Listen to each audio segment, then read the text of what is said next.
welcome to the quickest game show on radio. The rules are very simple. We take no contestants from a non-existent studio audience, and at no point do we ask them a series of questions so that they can't win any money, cars, washing machines, or whatever one might not win on such a show if it existed, which this show most definitely does not. Neither do we have these people, of which there are none, solve puzzles, do assault courses, dance with a minor celebrity you've most likely never heard of, or sing a cover of a non-existent Nicki Minaj song off-key in front of some rude, arrogant, talentless, middle-aged hair gel users. And we most definitely do not care where the non-existent attendees of this non-show come from, what they do for a job, which balding overweight relative they have looking goofy in the audience, which doesn't exist, or how long they've had their pet gerbil Sammy and how many children they have nailed to a shed at an undisclosed location, which I can't say with any absolute certainty doesn't exist or not even be a thing in the first place, which this absolutely isn't. This is the end of the show, not that it was a show anyway. Goodbye, or is it? No.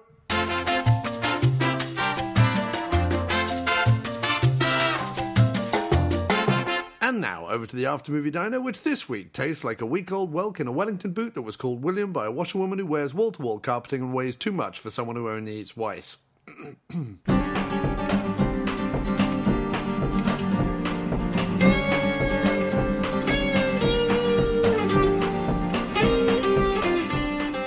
Oh, you can just put that anywhere, Patrice. Just don't get it wet. Hello and welcome to a brand new episode of the After Movie Diner, and we're going back old school diner this week, and hopefully several weeks in the future. I want to go back to doing the show the way we used to, because it was so much more fun and silly and just more fun, and I think you guys liked it. Send your answers to that on a postcard to an address somewhere in the Maldives, and people will ignore it. But anyway, this episode we're covering the films Pontypool and Stake Land, and we actually got some great comments online about these films that, because last night when we recorded I was a little fuzzy-headed, I forgot to get to with our guest, and so I'm going to do that now. It's not going to be the same as having a discussion about your questions, I'm afraid, but at least you will feel included, and I do want to include you because you're all awesome. Anyone who comments or shares or likes or anything like that is by far the best of the Diner listeners. And also, it means we get an old school jingle. So why don't we kick it old school with a commenting on the internet jingle?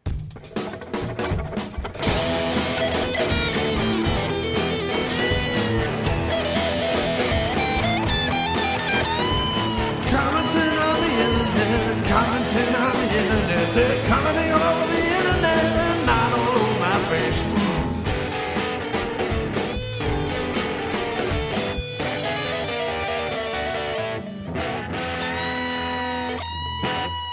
That's quite enough of all that tosh. So anyway, Paul Adonis Rawlings commented on our Facebook page, which is facebook.com/aftermoviediner, quite obviously. He commented and said, I know so many will disagree with me, but Stake Land had so much going for it, then just fizzled to a non-interesting end. I did say that I would discuss that with the guest. Sadly, as I said, we didn't get a chance to. My honest opinion to that, Paul, no offense, sir, is that I don't feel that way. I enjoy the ending. I understand the ending. And I see the way that the movie kind of builds up to that. And we do talk a little bit about the ending in the show, so we'll maybe kind of get more into our opinions then. But thanks ever so much, Paul, for commenting. Please do keep commenting, and please, I do hope you enjoy this show when you hear it. Thanks ever so much for the message. The other comment we got was on our Facebook group, which is a little harder to do. I should have really picked a better URL, but essentially it's facebook.com/groups/AMD and DAATKAK. You're never going to remember that. So just go to the website, and on the website there is a link to the group. Or look up After Movie Diner or Dr. Action on Facebook, and the group will come up. Anyway, please do join the group. That would be wonderful. We'd love to hear from you. And one of the people we heard from in the group was Peter Pedro Osmond, who does those amazing cartoons of Gemini and other people like Statham and Seagal and stuff that you see on the website. He also did the Dr. Action and Kick-Ass Kid logo on the website. So you can see Peter's work all over the place. He is a phenomenal artist. If you have any need for a freelance cartoonist and or artist, I would definitely talk to Peter in the group. Anyway, he says, the ending of Pontypool, what's your take on the black and white scene at the end? Because even though I love the film, I have zero idea what that's all about. Also, would you rather piss a golf ball or shit a brick? So, Peter, well, I didn't know about the black and white scene. I watched the movie and turned it off during the credits.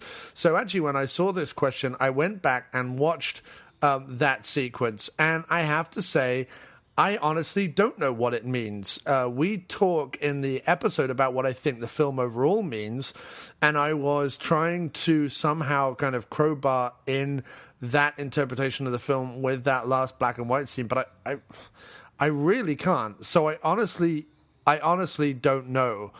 I don't know. I would have to watch it several times and or speak to the person who made the film to find out. I can't even hazard a guess. That's really pathetic, but I'm so sorry about that, Peter, but I really can't hazard a guess at that.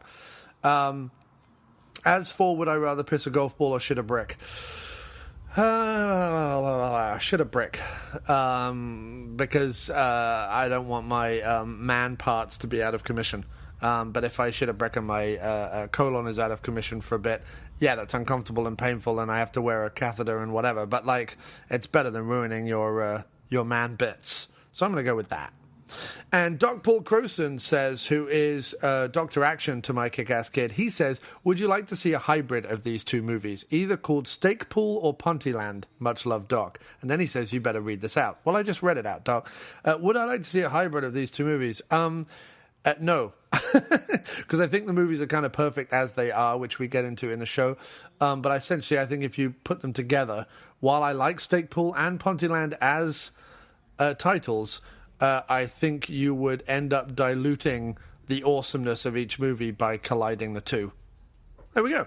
So, if when I put out those messages, either in the group or on the page or on Facebook or on Twitter or something like that, you want your comment read out and answered by me or by me and the guest, then please don't forget to comment. Comment. Join the page, facebook.com/aftermoviediner, and find the group and join the group. There is a link to the group on the page. There is a link to the group on the website, aftermoviediner.com. Legends have been written about my guest on this week's show. Legends, ballads, racy haikus, and dirty limericks. He has the largest collection of brushed mauve moccasin slippers on the eastern seaboard.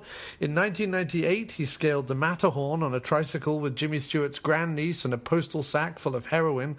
He is the father to 75 adopted puffins that he auctioned off to the Haiti Bono and Sean Penn Relief Fund, which is a fund to try and keep Bono and Sean Penn as far away from Haiti as possible. To date, they've raised $750 million and several revealing pictures of Helen Hunt that were mailed in from Holland. He has pickled more fruit than you've had hot dinners. He plays the sack butt, the milk can, the fly swatter, and the dirty Bellamy, which is a sort of trombone made out of beard hair, old sex, and pudding. And he's one half of a Shakespeare Sister cover band. It's the one, the only, Mo Porne. Hello, sir. 98. That was a good year. Yes, it was. And why do you choose to go rock climbing with heroin? And Jimmy Stewart's grandniece, how did you meet her? What's the story behind that? Oh, well, you see, I was in a bar one night, and she walked in with the sack of heroin and said, "Let's go mountain climbing." And you can't say no when that happens. You just can't say no. You can't say no. Well, she's a striking-looking lass, is Jimmy Stewart's grandniece. That's for certain. And it's been a minute. It's been a minute and a half. She looks and sounds a lot like him. Yeah, which is why she's one of the sexiest ladies alive. So she's like, Mo, will you come rock climbing with me? I can't really do Jimmy Stewart. That was awful. The only one I can do is from Rear Window. That sounded a lot like her. Yeah, it sounds a lot like it. Yeah, you've got to allow, it's not just an impression of Jimmy Stewart, people have to understand. It's an impression of a female Jimmy Stewart. So it's a slightly different kind of voice. But he in Rear Window, obviously, where he's like Lars Thorwald. Yeah. So anyway, that was Jimmy Stewart's grandniece, and she was a nightmare, really. I mean, beautiful woman, wonderful singing voice, but really not someone that you really wanted to be halfway up a mountain with. I mean, great in bed, though. Great in bed. Yeah. At Connect 4. which is what she played in bed.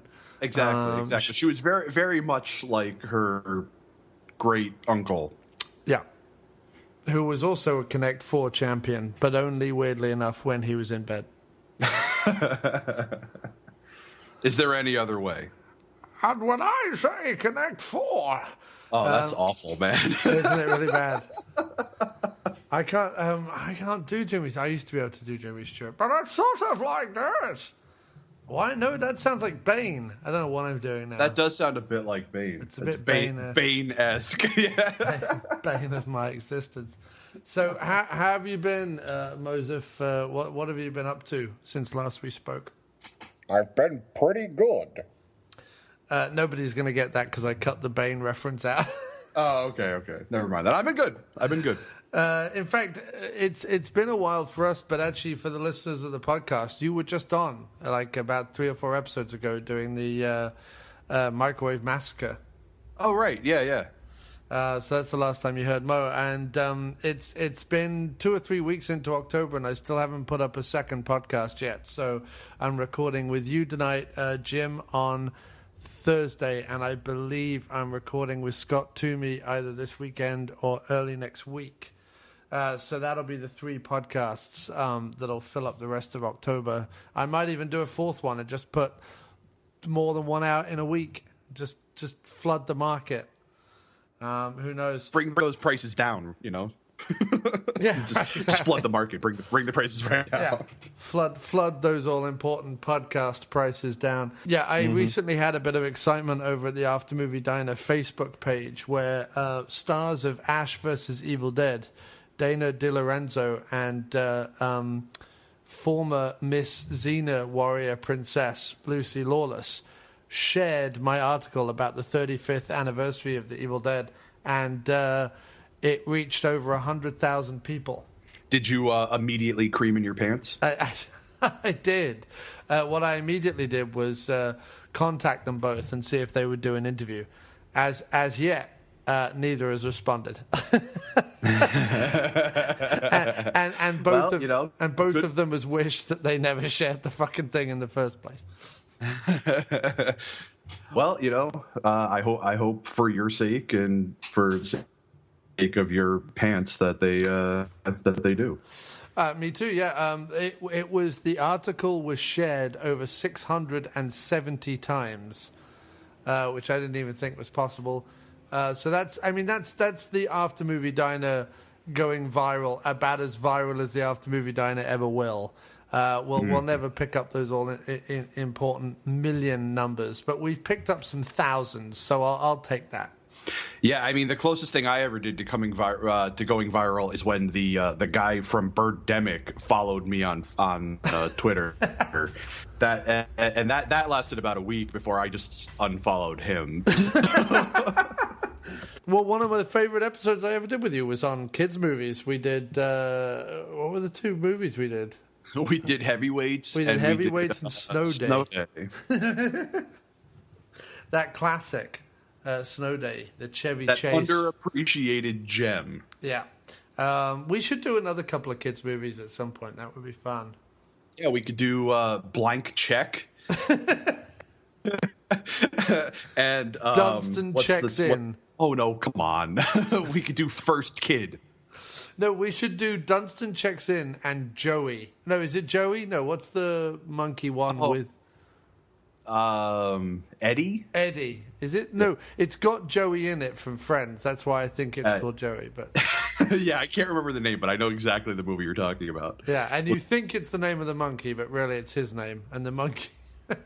ape-related children's films. Yeah, but definitely Dunstan Checks In, though. That has to happen. So look for that coming to a podcasting in 2018. In 2018, the After Movie Diner goes to the places you never thought possible when Mosef Porne and John Cross cover Dunstan Checks In. I figure we have figure we have to wait until 2018 so that we're not going to just constantly be making Harambe jokes the whole time. Right, and also so that the comedy of us covering Dunstan Checks In is finally relevant. Because I predicted in 2018 we're going to have that nostalgia-fueled Dunstan Checks In revival. And we'll be able to skirt right in on the wave of that. You know what, though? That makes just about as much sense as, like, the swing revival of the 90s, so why not? Why not, yeah. And who will be the Vince Vaughn and Jon Favreau to lead us into this glorious new age of Dunstan mania? It'll be me and Mo. I'll be the Vince Vaughn and Mo will be the Jon Favreau, and we'll be, or either way... See, I was gonna say, I feel like it would be the other way around because you'd be the Jon Favreau because at least he has some talent. Oh. I'm not entirely sure about that either. Considering the best Iron Man movie didn't come along until he stopped directing them. But no, that's unfair to Johnny Favs. Johnny Favs is fine. We're big fans of the Favs, the Favster. The Fav Force 5 here on the After Movie Diner. But this week, because it is Horror-tober here in the After Movie Diner, we are covering 2 horror films. And just to show you how lazy I am, I watched 2 horror films on a Saturday morning, thought they were okay, immediately texted Mo. Can we do a podcast on these 2 things I've just watched so I don't have to do anything else? And thankfully for you, they're both movies that I really love. So I'm like, yeah, fuck sure. Yeah, why not? Exactly. And do you want to say what those 2 movies are, Mo? Yeah, we're going to be covering Stake Land and Pontypool. And Stake Land is from 2010, and Pontypool is from 2008. And what's hilarious about that is that I feel that for about the last year, people have been saying to me, you should watch these new movies, Pontypool and Stake Land. So that tells you, like, as you get older, 8 years ago and 6 years ago are considered new movies. You know what I mean? Well, it's really funny. You mentioned to somebody on my Facebook not too long ago, I think it was yesterday or maybe even today, about like naming some good movies from this year because we were both pretty convinced that there weren't really any. No. And then I was thinking to myself, well, going outside of the mainstream, so to speak. And I thought to myself, well, there's House of Forbidden Secrets. That was pretty good. And then I look it up and I'm like, oh, yeah, that came out 3 years ago. Yeah. I mean, so what it comes down to is that it basically means that the 2 movies that came out this year, Don't Breathe and Green Room, which everyone is fucking banging on about. Jesus Christ, shut up about them already. I will probably get round to watching in 2022. So when I'm usually about 10 years late on good movies. So I like to sit there and go, there have been no good movies for a decade, and then I go, once that decade has passed, I then go back and go, oh, that wasn't too bad. That's normally the way I work. But that being said, I also just watched Heat and Training Day for the first time this year. So that's fine, dude. I'm a little behind, yeah. And did you think Heat went on a little too long and had too much Val Kilmer, or is it just me? See, the funny thing is I actually didn't realize it was Val Kilmer until about halfway through the movie because I thought it was Guy Pearce. I just think that's the worst wig. Like, I can't believe that was in a movie. Like, that long blonde wig he wears. Yeah. It's like the worst wig. Yeah, it's pretty awful. And there's no need for him to have that hair. Like, he could just have his own hair. No. Absolutely. And apart from that, I find that the De Niro-Pacino matchup is somewhat overrated in that movie. I'm more of a Righteous Kill guy. I think that was a really great... I'm obviously joking. I was sitting here trying to figure out if you were kidding or not. Don't know. I was definitely kidding. I think I sat through Righteous Kill once, and I was like, oh my God, how do you put Pacino, De Niro, and Brian Dennehy all in a movie together and make it this bad? I've never seen it, so I probably won't. That's the best way to see it. To not see it? Yeah, to never see it. That's the best. Sounds like a plan to me. It was during Pacino's 88 Minutes phase where he was like churning out movies like Simone and 88 Minutes and Righteous Kill. Go see Simone. Hooah! I knew that we had come to the end of days when Pacino movies started to go straight to video. Like, I'll accept Dolph Lundgren going straight to video, but Pacino should never be going straight to video. You know what I mean? Like, that's just a sad day.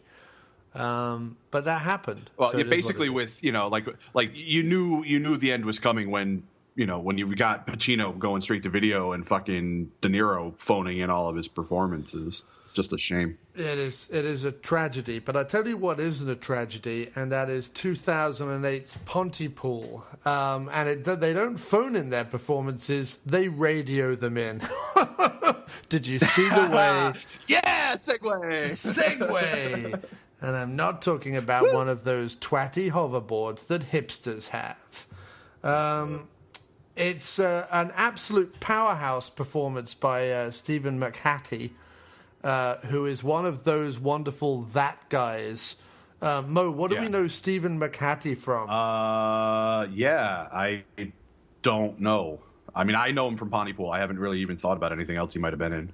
We know Stephen McHattie from such movies as 300, Watchmen, The Fountain, although I've never seen that because it's hipster and awful. History of Violence he's in.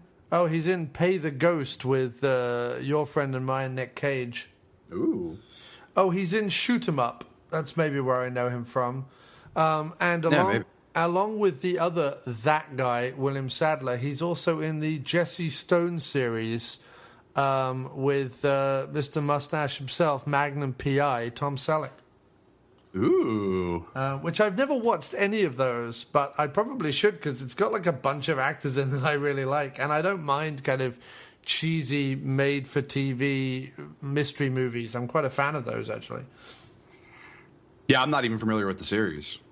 Yeah, they're the ones with Tom Selleck on the front cover looking pensive and into the distance with normally something in either orange or blue in the background that's maybe a small town and or someone running from a burning car or something to make it look like it's exciting. Sold. But if you're ever looking around Netflix, I feel like Jesse Stone for a while was like the Netflix thing. They like had them all on there. I don't know. All I know is that just the opportunity to listen to that dude's voice more, I would totally go for it. He has, oh my God, it's like angelic. Yeah, in Pontypool, he plays Grant Mazzy, who is a one-time shock jock in the style of Bubba the Love Sponge. No. Yeah, he's kind of a mix between Wolfman Jack and Howard Stern. And he's been basically fired down the ladder over the last few years and has ended up in the smallish town and or area of Pontypool in Canada, right? Yeah, Ontario. On Ontario, where he is doing an early morning show where all his job is to kind of read the weather, do the school bus run, announce the news, all that kind of stuff. Like very menial. You're waking up in the morning and you just need the info before you go off to work kind of stuff. And he's trying at the beginning of the movie his shake up the pot conspiracy theory, crazy kind of what's the word, like mixer, like he's mixing shit up. He's trying to do his like shock jock mixing shit up kind of thing. Yeah, he's trying to be like a firebrand, and it's just not working. It's not working, and his producer is just like, can you please just, for the love of God, can you please just stick to reading out the bullshit? And then it is into this scenario where he's sipping an Irish coffee and getting more and more pissed at his producer. that suddenly and they start to get reports of attacks and a possible demonstration that's taking place outside a doctor's office who has been under investigation for prescribing certain medicines. And then it turns out that these reports might be culminating in some form of a virus outbreak, which most people would lazily call zombies, but they're not really. Yeah, I don't buy into the zombie thing. Like, they're not dead; they're infected. And it's like it's one of the best like twists in a film ever too. For anybody who hasn't seen the movie yet, just stop, go watch it, then come back, listen to us talk about it.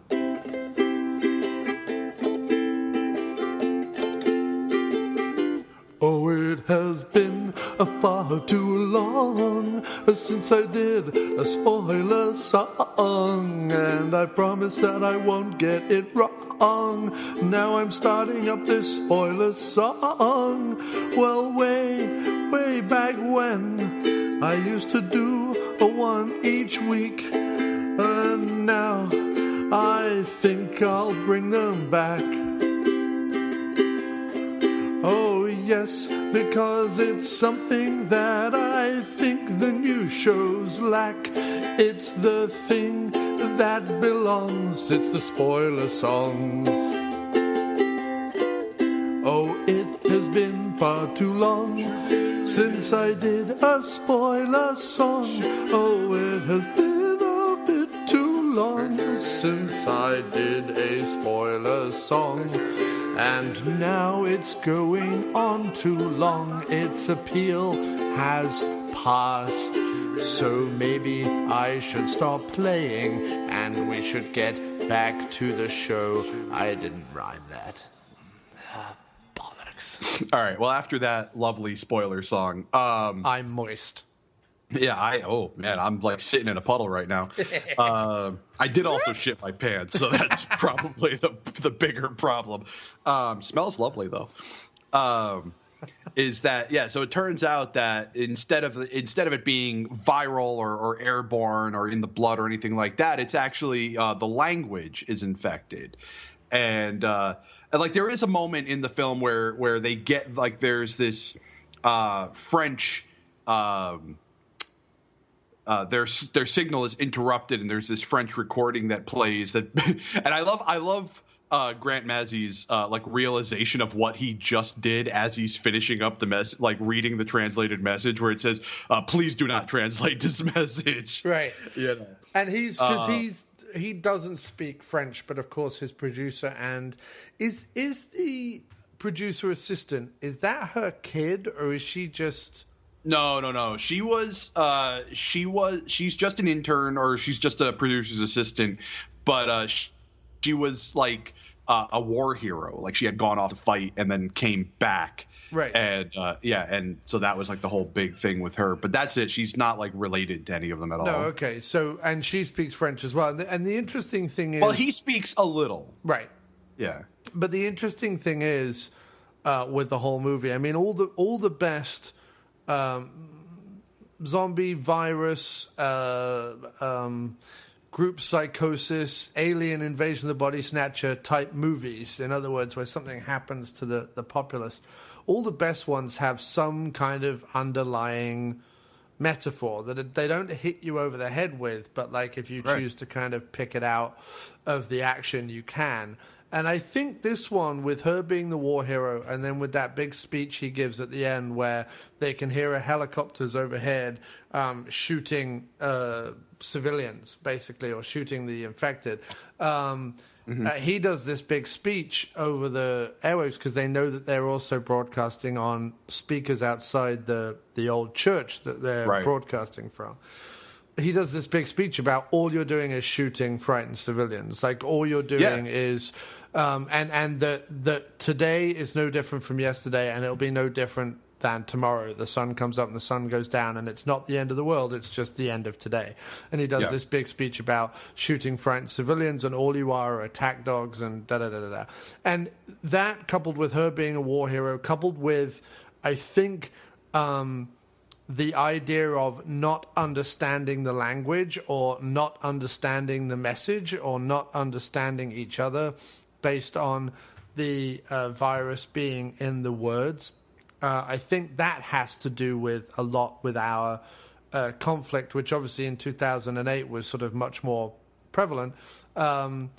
I think that has a lot to do with our conflict in the Middle East. The idea that we had a president who didn't understand the difference between like Sunni and Shiites, and there was conflict going on, and still is, but like conflict going on, and the rise of terrorism and all the rest of it, and us flying overhead with bombs and guns and taking them out, and not just that particular conflict, but you know, Vietnam and the Falklands and Korea and you name it, like just that idea of the big aggressor just hovering over the populace, and it not being the populace who are at fault, but being a fringe part of the populace, but instead all we do is shoot frightened people. And there was something, I think, tied into that. It's not a squeaky clean metaphor. It doesn't fit absolutely every little bit of it. But no. I certainly took some of that away. Otherwise, it would seem odd that she was a war hero, and it would seem odd that he would give that speech at the end about just shooting frightened people if there wasn't something in there, I think. Right, yeah. No, and I mean, I feel like the politics of this movie are beautifully subtle. They don't hit you over the head. That's perfect, you know. And it shouldn't have to. It should be a movie that like, even if you're just looking at the surface layer of it, and this is not just a surface layer film. There's definitely a lot of layers in there. But even if you're just watching it on surface level, it's still a brilliantly done movie about, you know, this strange new form of infection that's wiping people out, or you know, or making people go crazy. And you could say the politics is probably at its best Canadian, meaning it's not being.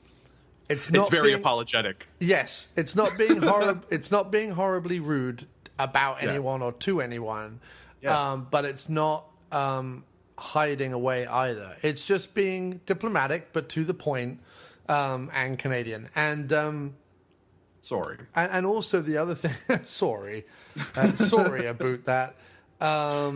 All Canadians have now switched off, except Doug Tilley, and who was never listening. In the first place, and is probably sat there going, "John, you're wrong. You're wrong about everything, John. You're wrong, but I'm sorry." Yes. he's sitting there like tearing a pillow in half, just seething.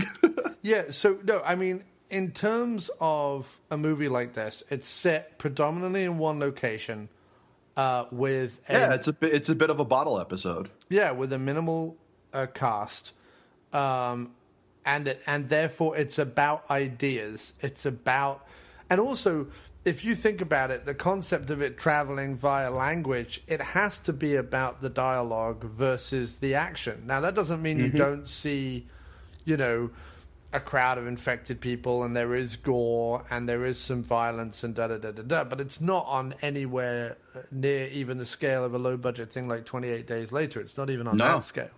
No, not at all. And I feel like this is my favorite kind of low budget movie. In other words, the script is king and the performances are king.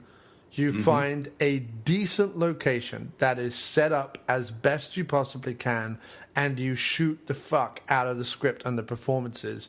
And, you know, you think of stuff like Clerks, and there's a new one coming out called The Similars, which is shot in Mexico, which is all on one location as well. Or you think of certain Twilight Zone episodes, or, you know, there's various things. There's a couple of...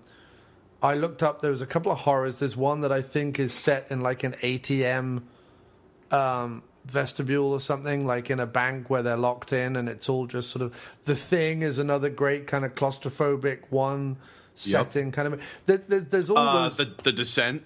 The Descent, yeah. I mean, obviously it's a bigger scope on the caves, but like, again, it's a very kind of claustrophobic. But it's still very, very claustrophobic, yeah. And yeah, anything that you could mount on stage as a play and it be exactly as effective, I think that that's what this is. And I think the more I would watch a Descent play. Yeah, definitely. No, I just only if it was a musical, though. I was trying to sort of think the other day, though. You could mount the Thing as a play without necessarily needing all the special effects. Do you know what I mean? I mean, absolutely, yeah. The script and the tension and exactly because the Thing plays off more like a fear of the unknown kind of thing, where it's like it's paranoia, and paranoia is so psychologically damaging, that in and of itself, even if you take away the monster effects, it's still, I mean, there's a lot of murder mystery films out there that the entire horror aspect of it is just the paranoia, and that works just as good. Yeah, it does, definitely. And I think that more indie films should learn from something like this, which is because so often you watch a lower budgeted film and you think to yourself, okay, you've managed a couple of effective gore effects or monster effects or something, but then the rest of it is badly acted and badly written. Yeah, it's a lot like it's about like 85% of the stuff that we cover on No Budget Nightmares, whereas you have like a really poorly written script, but there are several decent effects in it, and me and Doug feel like it should almost be the opposite. Like, spend the time, write the script. Script is way more important than the effects. Effects are cool. I love when they're done well.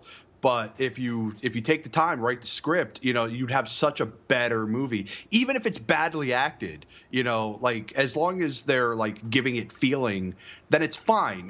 As long as it's a good script, I'll take a good script with bad acting over a bad script with good effects any day. Yeah, no, definitely. And I think that, obviously I'm just thinking now, obviously Reservoir Dogs falls into that, although there is a bit of the heist stuff at the beginning. And a couple of other locations. The main bulk of the action takes place in the warehouse, and there's no reason, in fact, actually, had he had more guts, maybe he would have filmed the whole thing in the warehouse and just let the thing play without any of the flashbacks. But that is one of Pontypool's strengths. Is the script and the performance and the fact that they found this one location. And so that means that when you do get some horde of people shuffle into the station and stuff like that, they don't need to have some huge crazy set of effects. You're already scared, you're already built up, the tension's already there. Mm-hmm. You already care about your protagonists and you don't want them attacked, so they don't need to look like horrendous ghouls or have any kind of big facial prosthetics or anything. They can just come in and be people and be equally frightening just because of the amount that there are, rather than necessarily, and also the fact that you know what they're capable of based on what you've been told. You don't need to see it. Yeah, and I mean, and it's equally terrifying when he has those. I think the first time we really see it is when he has those singers in, and the little girl just starts kind of rambling to herself. She's like, "I don't remember how it ends. I don't remember how it ends." And then she's just going pra pra pra pra, and it's like something fucking serious is about to happen, and this is kind of terrifying. Yeah, and that's also obviously another nod to the conflict in the Middle East, because it's meant to be a musical of Lawrence of Arabia. These kind of what we call in the UK amateur dramatics. I don't know what you have here is like summer stock or stuff like that. Summer stock, but yeah. It's sort of that idea of people who have lives as lawyers and dentists and marketing men and car showroom guys or whatever, on their weekends stage Hello Dolly or Annie Get Your Gun or Gilbert and Sullivan musicals or whatever it is, and this little troupe of people have decided to do Lawrence of Arabia, but they've all got weird and, to be fair, like offensive costumes on. Like the two girls, for example, the two young girls have been made up in brown face, and one of them is dressed as one of the older guys is dressed as Osama bin Laden and seems exceptionally happy about that fact, and it's sort of very proud. Like, it's sort of this weird little surreal, almost Kids in the Hall moment in the middle of this, like Yeah, especially when the song ends and he like lifts up the fake Uzi and starts firing it up and going, oh no. I'm like, oh yeah. Jesus Christ, man. and it gives a great with a giant smile on his face too, which is the best part of the whole thing. And it gives a great moment for Grant Mazzy because he initially during the day he keeps getting calls from who we presume to be his old producer, who's maybe trying to apologize or at least trying to kind of see how he is. And he's just like, fuck you, whoever. I forget what his name is. I think his name is Rich or something like that. He's like, fuck you, Rich, listen to this. And he's like, puts the phone up to the singers and he's like, by the way, that's a guy dressed as Osama bin Laden firing a plastic Uzi. And then he hangs it. He's like, fuck you, Rich, and hangs up. Like, I love that bit. That was so funny to me. And it kind of took the edge off the kind of offensive, I mean, on the nose and meant to be kind of the fact that people were laughing at this conflict at the same time, or like having a misunderstanding yet again of what it was all about. Right. And yeah, that was it. It's odd undertones like that. Like I say, it never sits up and shouts it at you, but you're suddenly like, wait a minute, why is there this family in here, and why is one of them dressed as Bin Laden, and why do the girls have brown face on? And well, I like too the fact that like he never calls the girl by her name; he always just calls her Faraj. Right? Or is that what he calls her, Faraj? I don't know. Yeah, I think so. But yeah, or am I just thinking of Nigel Faraj? I don't know. Whatever. Nigel Faraj, probably. That little fucking turtle-looking cunt nugget.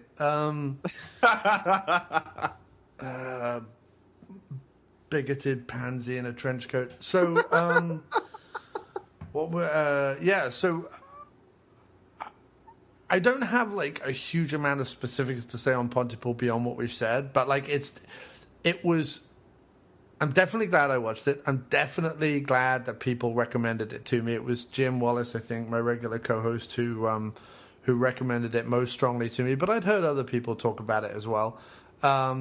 It definitely goes on my list of movies from the last 10 years that are surprisingly good and yet don't necessarily like are surprisingly good, but then the bullshit still floats to the top and we still get The Conjuring 8 or Annabelle 2 or fucking Saw 15 or whatever the thing it is. And I'm like, there's these cool little movies being made normally in Canada that are actually doing something with the horror genre that we haven't seen sort of since the 70s, which is kind of refreshing. Yeah, I feel like the first time I saw it was probably 4 or 5 years ago. It was the same sort of thing. Like I remember just thinking to myself, this is something kind of special, like, you know, and it's almost a shame that we don't get more stuff like that. But I don't feel like movies like this would ever have a huge like mass appeal, which is a shame because they should, right. You know, but most people just don't have that kind of attention span. Right. But it's fantastic, and I guess, you know, I'm just looking here, and the tagline on the movie when it came out was "Shut up or die," and I guess like the other thing you could take from the whole idea of it being in the language is kind of what we're facing right now with this election is whatever side you're on, whoever you're with, like you just want it all to shut up. You just want the noise to stop. I don't know about I have had a headache for the last like 3 months, and it just will not go away because I'm constantly, and it's like this tension headache. And I have friends, I'm sure you do too, but I have friends on both sides who are very vehement about their side, you know, and how wrong the other side is. And it just hurts my head so much.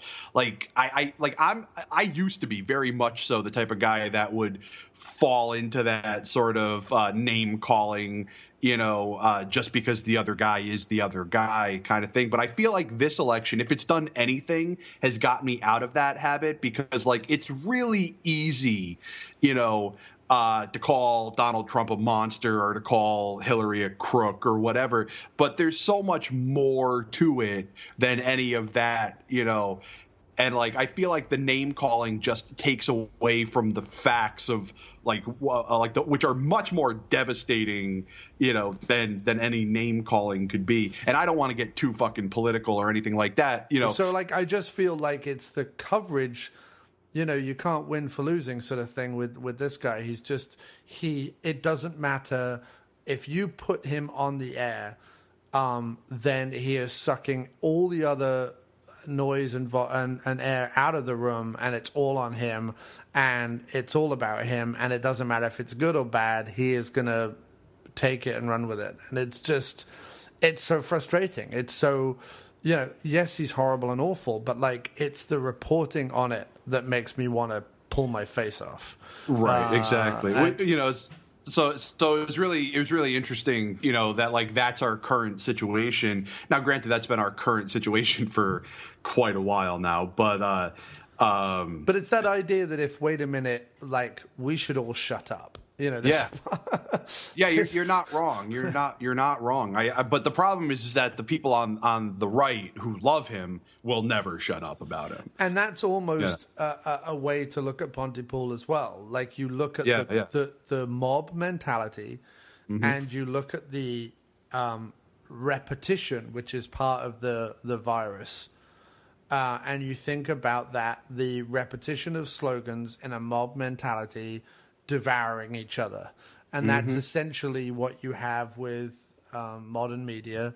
I suppose some comment on the internet as well, and also on political journalism. And it's just a populace repeating slogans, devouring each other. And that's a really fascinating time to watch this movie, because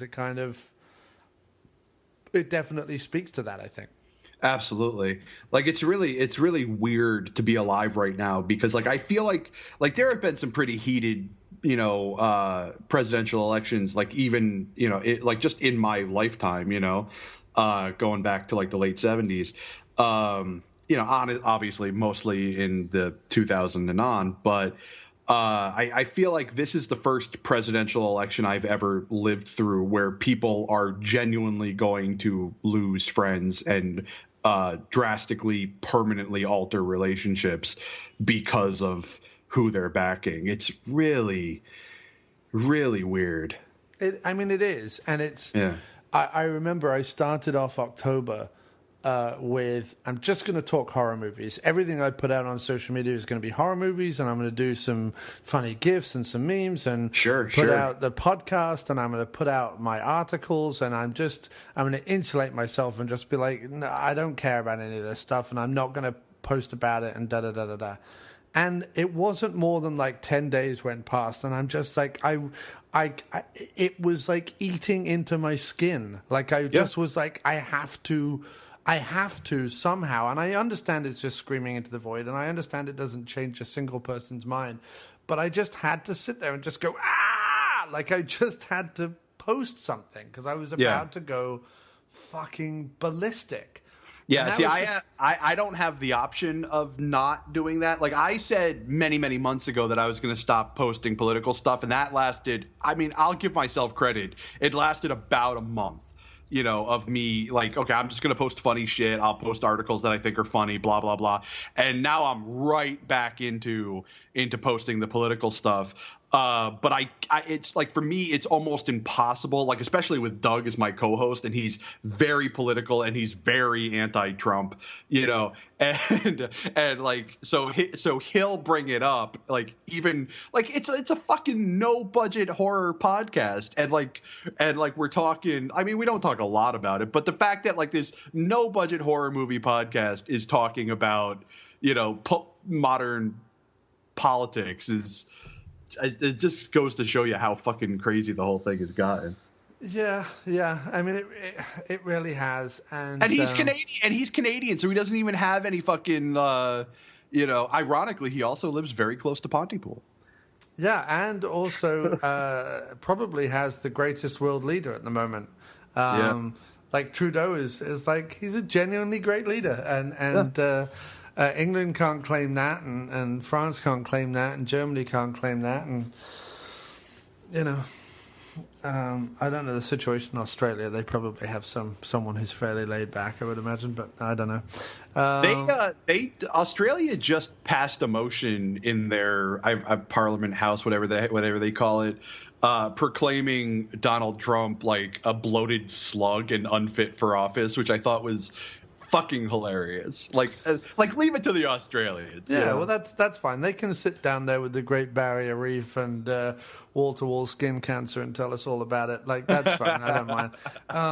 But no, it's yeah. I don't want to go off on Trump, but it's just let's not go down there. My biggest thing is just that you can't argue with stupid. You can't argue with crazy. You can't.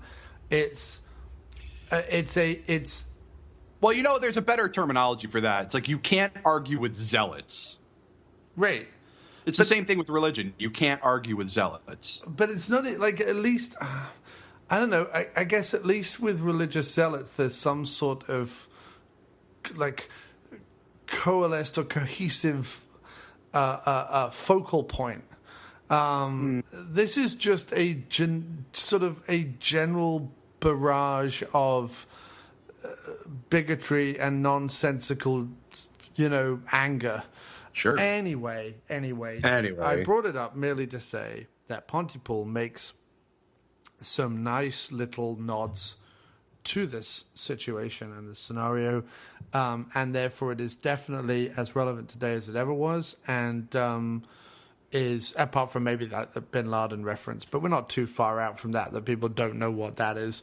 Right. And if anything else, it's one of those powerhouse performances that just have to be seen. I mean, everything from his pitch perfect radio voice. Oh my God, it's amazing. To his ridiculously cheesy leather cowboy, urban cowboy kind of look that he has going. To his play with his producer, who I need to look that up, but she was great too. Just remember, John, Sidney Breyer's alive. Yeah. That's who it is. Sidney Breyer, played by Lisa Hoole. Yeah, that's the actor. That's the character's name, or Sidney Lisa Breyer. Hooley. Is it Hoole or Hooley? How is it spelled? Houle. I would pronounce that Hoole. Hoole? Yeah, so would I. Except my friend is Kirk Howley, and he is Howle. So maybe she's Hooley. But answers on a postcard, please, to After Movie Diner, Towers, 784 Diner Road, Brooklyn. That's not a real address. But you can send it to that address, and whoever lives there will be happy. So Pontypool, watch it. It's currently on Netflix, has been on Netflix for a while, and I believe it's one of their more popular titles. I would assume. I don't know.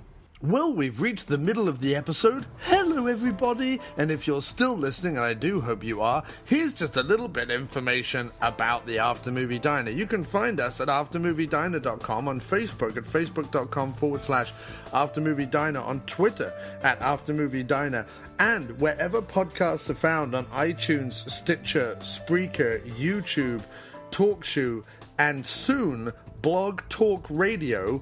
Wait for news on that exciting thing soon. You can download, subscribe, listen, all the good stuff to the After Movie Diner. But we would like to urge you to rate and review. Rate and review, rate and review. However you get your podcasting goodness, rate and review. Not just our show, all the podcasts you listen to, because it's the only way that us little guys are going to float slowly to the top over a period of many, many, many years if every single person who listens to this show gives us just a rating on just click some stars. Literally takes a second. Click some stars. That is better than nothing. If you can write a 3-word review like huge hairy balls, just put that in and then give us a star rating. Just do that on iTunes. That really, really, really helps. And lastly, if you want to support the After Movie Diner, 2 great ways to do it. First of all, go over to patreon.com/After Movie Diner and donate per episode. And it's really great. You can do $1 per episode, or $3 per episode, $5 per episode, $10 per episode, whatever you want to do per episode. But then you can also decide how much you want to give a month. So you could say $5 an episode, but if you only want to give $10 a month, it will only be $10 a month. You could do $3 an episode. If you only want to do $10 a month, then instead of it charging you $12 for 4 episodes, it'll just charge you $10. So it's very, very, very cool. Head over to Patreon. That is the best way. Another great way is to bookmark aftermoviediner.com as Amazon. And then every time you make an Amazon purchase, click on your bookmark that says Amazon. It'll take you to the After Movie Diner. You'll go, wait a minute, why am I here? You'll click the Amazon banner on the After Movie Diner, continue on with your purchase completely and utterly as normal, costs you absolutely no extra money whatsoever, and Amazon gives us a little bit of a bunts kickback. So why don't you do that? Bookmark aftermoviediner.com as Amazon, and when you're making your regular Amazon purchases, Amazon says thanks for us having the banner ad on our site and gives us a couple of pence. It's not going to in any way allow me to stop working at my depressing day job, but it is, however, going to help us maintain the website, maintain the uploads of the podcast, maintain the costs of doing that, maintain all sorts of stuff that is occurred and accrued and whatever by us. So anyway, do that, help us out, rate, review, and in this spot, I want to see other podcasts and other adverts and other things like that. So if you have a promo or an ad or a podcast or a website or anything like that and you want me to read out a 30-second thing, contact me at aftermoviediner@gmail.com. I want to hear your ad here, not me. aftermoviediner@gmail.com or hello@aftermoviediner. Either way, doesn't matter. Now back to the show. So now, moving over to 2010's Stake Land, directed... The slightly less subtle. The slightly less subtle Stake Land, directed by Jim Mickle or Mickley. I don't know. Again, it's another L-E name, so it could be either. Written by the wonderful Nick D'Amici and Jim Mickle or Mickley. And it is a, I like to call it, it's Into the Wild with vampires. It's kind of how I see it. With a slightly less tragic ending, but yeah. Yeah, it's an Into the Wild with vampires kind of thing. Or Reese Witherspoon's Wild with vampires, if you want to just go with that. Or not that I've seen Reese Witherspoon's Wild, because I try not to watch any Reese Witherspoon film. But it stars the wonderful Nick D'Amici, who I saw recently, again, another first-time view that people have been telling me to watch for ages, Late Phases. That's on my list for this month. I still haven't watched it yet. Which is Bubba Hotep with werewolves. And it's actually, it is actually Bubba Hotep. I mean, take away the fact that he's, no one's playing a famous person, but meaning that it's an old age, not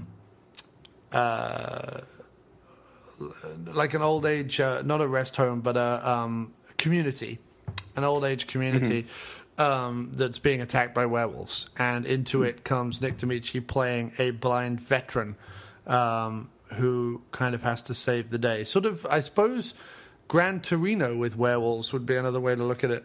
It's sort of like that. But Late Phases, awesome. I did not know what to expect, and I was not disappointed. Bit of a saggy, odd middle section, but I think that the vibe... I was going to say, that's what I've heard. It's got a very... I think saggy is a good term for it, that the second act is a little slow.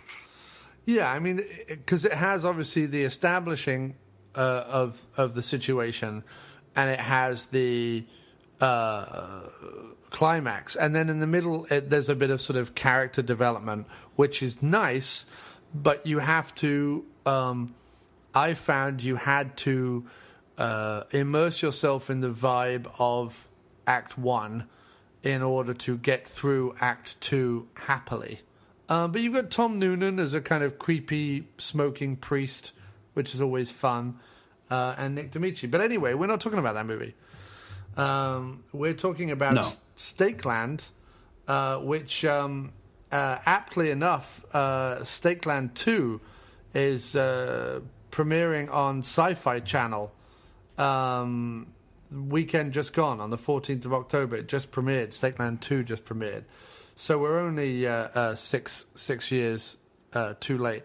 But it's also got a phenomenal performance from, at the time, a much younger actor, Connor Paolo, as Martin. And did you want to kind of quickly run through what plot there is, sir? Yeah, I mean, the plot on this is pretty thin. It's basically, it's a man. Well, the story revolves around Martin, the I think he's supposed to be like 15 or 16, teenage boy who loses his family to a vampire attack. He's saved by Mister, who is the older vampire hunter, and they're working their way north to a place that we only are known. It's called to us New Eden, which we do find out later is actually Canada. Yeah, right. Yeah, We'll just make our way north to a place where it isn't filled with mad religious zealots. right. Just to find out that there are mad religious zealots, but we don't get any footage in New Eden other than them like entering into it. But I think it's and that's basically it. That's the whole story. Like they meet up with people along the way. People come, people go, people die. Most people die. It's kind of hard to be around Mister and not have violence coming your way every minute and a half, because this guy seems to just attract vampires like nobody's business. But I mean, it's a much less subtle film. It's really just more about the act of survival and in this world being overrun by vampires. Yeah, I mean, I think though, in comparison to Pontypool, it's not an empty movie. No, there is stuff being said. Like in a weird way, the best comparison for my money is the Dawn of the Dead sequence, probably the first act of Dawn of the Dead, meaning that it's almost the humans in this world that are more danger to you than the monsters. Well, there's a scene earlier in the film where Martin's talking to a shopkeep, kid, and the guy, and he asks him where they're going. He says, "Oh, I'm going to New Eden." He goes, "Oh, it's like I hear there's nothing up there, and frankly, you don't need to worry about the vampires. You need to worry about the cannibals." Right. But there's also. So basically, in this land, in Stake Land, there is no government. There's no government, no police, no nothing, and it's a bit like The Stand in the sense that some human groups have been formed who are sort of charitable. Some human groups have been formed that are. They're self-protective. They will let you in to stay the night. So there's like a safe zone. It's a bit like Walking Dead or whatever. There's a safe zone. In fact, they even use a train to kind of block the entrance to one of these safe zones in the same way that they do in The Walking Dead. But they're not going to shit on you, but they're not going to be like super nice either. They are going to like pat you down. They are going to make sure you're not going to come in and destroy the thing. They are self-preserving. So there's those guys. But then the worst people they meet, that literally comes back to bite them in the ass, is the religious cults. Brotherhood, yeah. The Brotherhood. Throughout America, there are these religious cults who are essentially, rapists, killers, abusers, slave drivers, all in the name of the Lord. And not even in the name of the Lord, in the name of this, like, one preacher who believes he's doing the Lord's work. Because it's one of those, like, we abused these people, but we ended up getting food and money, or we ended up getting gas and whatever we needed from them. So look, the Lord has provided because we abused for the. It's one of those kind of deals where he's he's kind of hanging on to his leadership by a thread, but only because he keeps kind of providing for his people, who sort of believe in his gullible ways. And before we meet him, we meet his son, who was just horribly abused a nun, and is attacked by Mister, who, along with hating vamps, also hates. He's kind of like a bastard with a heart of gold. He kind of hates. Yeah. He hates shitty people as well as hating vampires, but he's also a killer. You know, he just flat out takes these two guys down who've attacked this woman, takes the woman under his wing in his car, with Martin as his sort of trainee, kind of like a Miyagi and Karate Kid type. His protege. Protege, right? That's the word I'm looking for. And it turns out that one of the guys he attacked and then subsequently who dies once they crawl back to camp was the son of this religious zealot leader, which sort of puts Mister on his shit list. And there's probably... And he kills him with such a cool weapon that we never get to see it again. Yeah, it is one of those one-use only things. Yeah, it's just like this awesome, like, tire iron looking, four-sided stakes, and he like throws it at him, gets him right in the back. It's like that whole scene's kind of fucking brutal, but and then he just like leaves it with him. Like, for fuck's sake, man, it's an awesome weapon. Take it, use it again. But it's definitely a movie that has. It's a slow burner. And the reason why I say it's Into the Wild is it definitely has that kind of drifty, dreamy, folk music-y type speed to it and vibe to it. They wander from place to place, either getting into conflicts and or getting into new relationships. In other words, meeting people that they then look after or gather together a group and so on and so forth. Right. It's very reminiscent of those, and there was a lot of these in the 80s, those post-apocalyptic sort of, we're looking for a safe harbor type movies, where except those movies, like, were all very reliant on speed, on keeping everything going, keeping everything super fast, whereas this one just slows it down to this perfect kind of ebb, of motion. Definitely. And I feel like if they had done it the old-fashioned way, where it was just a bunch of speed and you're constantly the car chases and blah blah blah, it would have just really made this movie. In fact, I think the best thing that happened in this movie was when their car breaks down and they have to sort of fend for themselves out in the wild. Yeah. And it grinds the movie to a halt, but in the best possible way. Right, because it kind of gives the protagonist a chance to kind of almost, because there aren't vampires in the woods in the same way that there are on the road or in the towns, it gives them a chance to kind of not play house, but like play camping, as if they're like outside camping, and as if suddenly the world is all right again, and they almost live in a world without that threat. Right. And even Martin says it. He goes, yeah, there's no vampires out here, so it's like everybody stops talking, everybody becomes more introspective.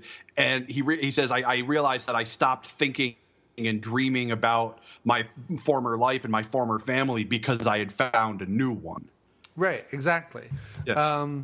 And it's not so underwritten that it becomes mumblecore horror. I think it dances. I think it dances along the lines of that.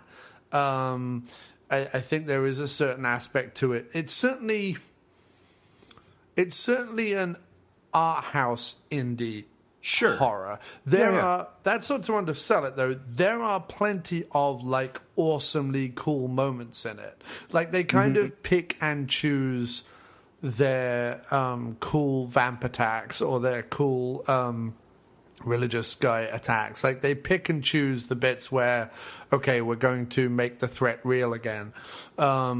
And there are some nice little touches where some of the vamps have evolved into berserker vamps. See, I thought that was such a great like twist on the whole vampire thing, because like there's only really one other movie where like the vampires don't have fucking cheesecloth chests, and that's who did it? Was it John Carpenter's Vampire? Was that who did it? Vampires from back in the 90s? Well, that's James Woods and Cheryl Lee. Yeah, right. You know, it's like where it's like it's much easier to just attack them during the day and drag them out into the sun, you know. And it's the same sort of thing with this. There are vampires, like as the older they get, like the bone in their chest like hardens, and it becomes a lot harder to kill them with a stake through the heart. And he tells them, oh, you have to stab them in the base of the brain, you know. And it's just a nice little twist, so that when those, like, for lack of a better term, evolved, you know, vampires show up, that it becomes that much more life or death stakes, you know. Well, they also have this fantastic thing where each vampire, even if it's just one vampire that kind of wanders into their trap, because every night when they go to sleep they set up noise traps and bear traps and stuff around wherever their dwelling is for that night. Even if it's just one vampire, and even if it's Mister, who is a proven, you know, when people meet him, they're like, oh my God, we thought you were just a legend. You know, he is spoken of in hushed, hallowed tones about his vampire kills. Yeah. And he carries around a bag of teeth that he's extracted from his vampire victims. Even he can't take one down by himself with ease. You know what I mean? Like, it very often takes him, Martin, and sometimes one other person to just take down one vamp. And it's never clean, it's never easy, and it's always messy. And what that means is that rather than a situation where you have to have 100 vamps, but all you need to do, like in Buffy or whatever, is kind of point a stake towards their chest and then they disappear in a digital effect. Each one is a fight. So what that means for a low-budget movie is that you can make up one guy to look like a really cool vamp or whatever kind of vampire you want, and then you can have a whole action set piece where the tension is high because you know how difficult it is to take them down. But it also means that, like, taking them down you can do with practical effects. So you can have blood spurts, and you can have viscera, and you can have, you know, their eyes wide and their mouths screaming or whatever it is. Like, you can do it with very little sort of showmanship and it still be very effective. But it also plays into the story because it means that each vamp encounter is a definite threat, rather than it being like, oh, he'll take this one out easy with a bow and arrow, you know. And I found that to be very, very effective, so that when they had the scene in the car graveyard, the junkyard, and you get like 6 or 8 berserkers bouncing across the tops of cars or coming down the hill, you genuinely fear for everyone's safety and existence, because one is bad enough, 6 is almost undoable, you know? Yeah. And that scene in particular has actually one of the best lighting effects I feel like the entire movie has. There's a moment where Martin kind of gets knocked into a car, like he's in the seat, and the vampire's coming up on him, and like there's just this sort of like, it's all very dark, but there's this one hard light across his face, and it's just beautifully shot. It's so it's just a gorgeous shot. It's only there for a couple of seconds, you know, but it just works. And then like Mister takes him out, and he comes up, and you get just the shot of him just looking at him and go, run, you know. And it's like, that's the other thing. Like, this movie is really beautifully shot. Yeah, it really is. Yeah, there's a lot of great technique done Which is another thing that, like, I feel like more low budget. I know a lot of these guys are, to pardon the pun, just cutting their teeth, with these low budget films. But like, there's a lot, I feel like more filmmakers should like take these chances, try to work out like more interesting ways of showing the things. And Stake Land's a great example of how far that can go, because like there's not a ton of dialogue, there's not a ton of story, there's not even really a ton of action. It's just it's about atmosphere, it's about setting, and like I feel like Stake Land does a really spectacular job of selling that. Yeah, I mean, definitely. It's and both movies that we're covering today are exceptionally technically well made. There's not a shaky cam handheld. No, because there's no need for it. It's all proper, old fashioned, well lit, well designed filmmaking. And look, they could have filmed this all within a 10 square mile radius of each other. It felt like you were traveling with them. It felt like you went the distance. It felt like they went over different terrains and were in different areas and so on and so forth. Like it was an effective road movie, and I love road movies. I'm a big fan of the structure. I know you do. Yeah, and so having this movie, what I liked about it was that it had just enough cool without trying. It wasn't like that Robert Rodriguez thing where he's like, look out, there's something cool is about to happen. It felt very realistic. So the characters would do something, and if it happened to be cool, it happened to be cool. Do you know what I mean? Right, and right. Like him taking down the two rapists, like the way he did it was just sort of effortlessly violent and cool and whatever, but without it being showy or noddy or winky or anything like that. Well, that's the thing. It's like everything that Mr. does is practical. It's not. He's not going out of his way to try to be impressive. He's like it's very tactical. It's very measured and thought out, and he doesn't just go full tilt at anything. He stops. Like it's one of the only like action films I've ever seen where you see a guy just literally just stop and think for a second of how he wants to handle something. And then, because like the entire movie, you got to remember also that a lot of it is him like teaching Martin how to do what he does. So, so like everything for him is a teaching moment. Yeah, completely. And in fact, that's almost like right up to, again, here's another spoiler song.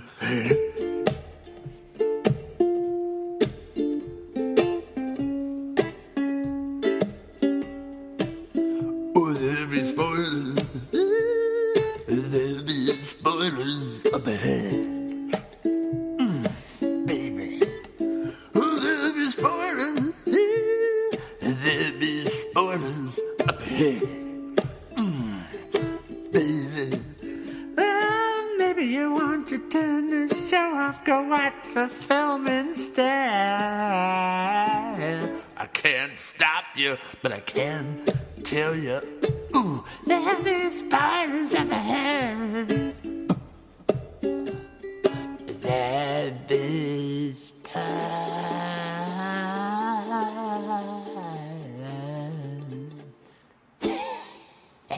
Enjoy that, thank you. The twist at the end, essentially, is that Mr. doesn't abandon Martin until, first of all, Martin finds someone who is equally as adept as him at taking down vampires. But secondly, once he feels Martin is ready. So there is this aspect of the whole movie essentially just being about, like, once Martin no longer needs me, I will go off and find a new protege, one would imagine. I mean, I don't know whether they are reunited in Stake Land 2 or what. I don't know that storyline at all. I know that I've heard that it's not as good as the first one. And it seems odd, like 6 years later, to try and kind of cash in on this. But maybe it came out in 2010, but it's taken this long to kind of gain an audience or gain a following. I don't know. And it doesn't seem to be written or directed by the same guy, Stake Land 2. It's certainly not by Jim Mickles, so I don't know. But yeah, you're right though. At the end, the I forget her name, but the woman who Martin ends up with, she's in the back, sort of shooting vampires, and she gets one like right square in the chest, and then another guy shows up, some dick who she went to high school with, and she's like, yeah, I can never get a clean shot on him, and Martin's just like, well, I'll take care of him, and yeah, you see him go out there and you see him handle the situation, not necessarily with ease, but like, with a certain amount of finesse, and and Mr. is standing off around the corner kind of listening to the whole thing happen, and that's sort of when he realizes, like, yeah, this dude's finally fucking ready. And yes, apparently Connor, Paolo, and Nick D'Amici as Mr. and Martin are reunited in the sequel for people wanting to check that out. And it's called The Stake Lander is what the sequel is called. Really? Yes. That's fucking awful. But that's what's called. And it's written again by Nick D'Amici, but directed by two people. So Dan Burke and Robert Olson direct the sequel. But no, I would definitely recommend, if you're for some thinky, moody, slower-paced horror, Stake Land and Pontypool have some really amazing atmospheric and thoughtful aspects to them. Yeah, well, when you suggested these two movies, I said to myself, like, that's a really good combination of films. Like, this is a great double feature. Yeah, because they're simple. They don't try and outdo any other film. They have aspects of the movies from the 70s that we love without going, look, we're doing a homage to the movies from the 70s you love, exactly. By the way. Yeah. Wink, wink. Wink, wink, nudge, nudge. They genuinely do their own thing. They're genuinely saying something about the human condition. And they're both technically expertly made and look tremendous and blow shit like, the Paranormal Haunting in Connecticut, Annabelle Activity movies out the water, and that's what made me very happy about the two of them, because I hate to bang on about it, but I do hate lazy, shitty filmmaking when time and time again we're proved you don't have to do that. Right. And your budget is not an excuse. You can't tell me that a tripod is expensive, because it's probably going to be the cheapest piece of kit you buy. So a tripod does not cost a lot. Now sometimes, you want to just sit down and watch a shallow piece of shit film, and that's fine. Right. So there's a place for everything. But I feel like as long as movies like these are put out, every few years, and like we're in desperate need of something like this again. Although I hear The Invitation is good, but I haven't actually watched it yet. That's on Netflix as well, right? Yeah, it is, and it's on my list, and I plan on watching it. But I feel like as long as well made, well written, horror movies like this continue to get put out, like, I'll be happy. That's great. But yeah, I mean, there's a place for everything. But like, I really appreciate the fact that stuff like this even exists. Yeah, and look, don't get me wrong. If you are either Danny Boyle or Peter Greengrass, you can get away with waving the camera about all over the place. If you're Jeff in his backyard, buy a tripod, because if it's filmed well and I can hear what the people are saying and the script is written well, I'm going to give your movie way more marks than if all you've done is take your phone and wave it at some friends saying nothing that's very interesting, and occasionally you throw some fake blood at the wall. Or worse yet, digital blood. Yeah, right, exactly. Or worse yet, go, I can't mess up my mummy's kitchen, so here's some really shitty digital blood. But yeah, no, Stake Land and Pontypool. It's a great double bill. It's a great Sunday afternoon, I feel. I would start, weirdly enough, I watched them the other way around. I started with Pontypool. I would actually start with Stake Land and get into the mood and then finish up with Pontypool. That's how I would do it. I agree. I would sort of watch Pontypool early evening going into night, and I would watch Stake Land on a Sunday afternoon. That's how I would do it. So do you have anything else to say on the matter, Mo? No, other than go watch these. You know, they're both on Netflix. They're both really easily accessible, and they're both 100% worth watching. And I just watched, what did I just watch? I just watched The Windmill, also known as The Windmill Massacre, which is out of Holland, which is... of course it is. Yeah, which is, I think, got some buzz over in Europe, because I think it's been out there for a while. But is set to be a bit of a cult hit here in the US. I would certainly wait, dude. I don't know whether it's going straight on video demand or whatever. I would honestly wait to get to Netflix or something, because while it was good, there's nothing bad about it. It's also not. It's nothing to write home about. Yeah, and I actually just watched. I have been really obsessing lately about like found footage films that are doing it right, you know, because there's so few of them. Oh, like Diary of the Dead. Yeah. Or you asshole. Actually, some of Diary of the Dead I think is done really well, actually. But.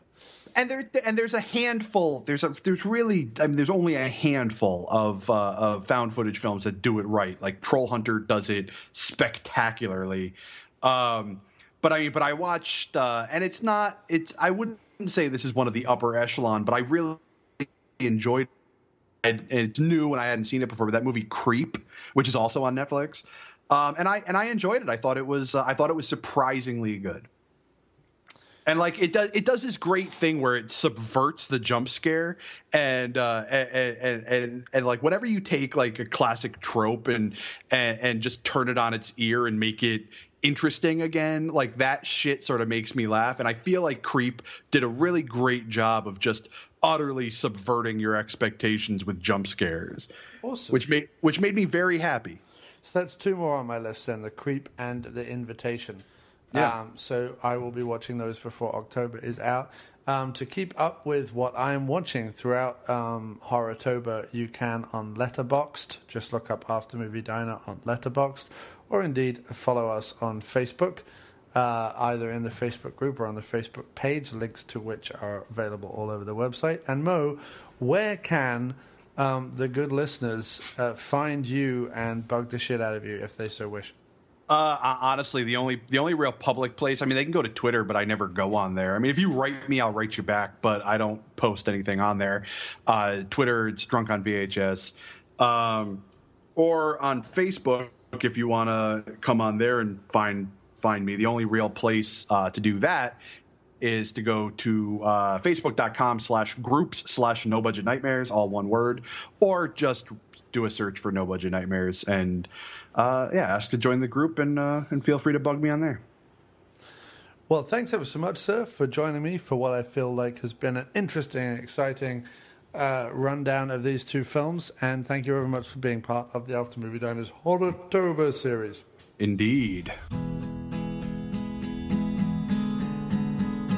I have been downtrodden and beaten down. Under my cowboy hat I wear a frown. And I used to be the class clown when I was back in school. Now I'm living here in Pontypool.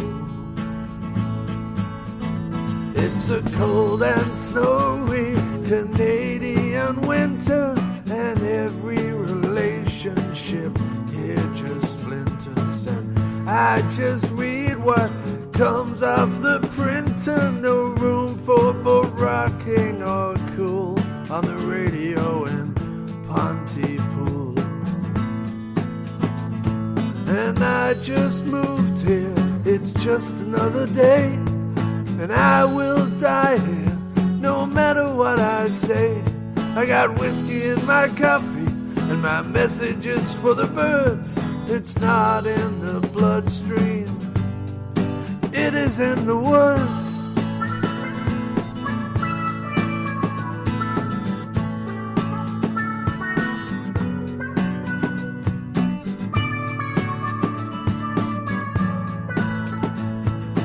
It's all just fury, it's all just noise. People get frightened by them government boys. Every day we deal with it while maintaining our poise. But all of us are running low on fuel, living here in Pontypool. Kill is kiss, that's the rule, living here in Pontypool. Yeah, kill is kiss, that's my rule, living here in Pontypool.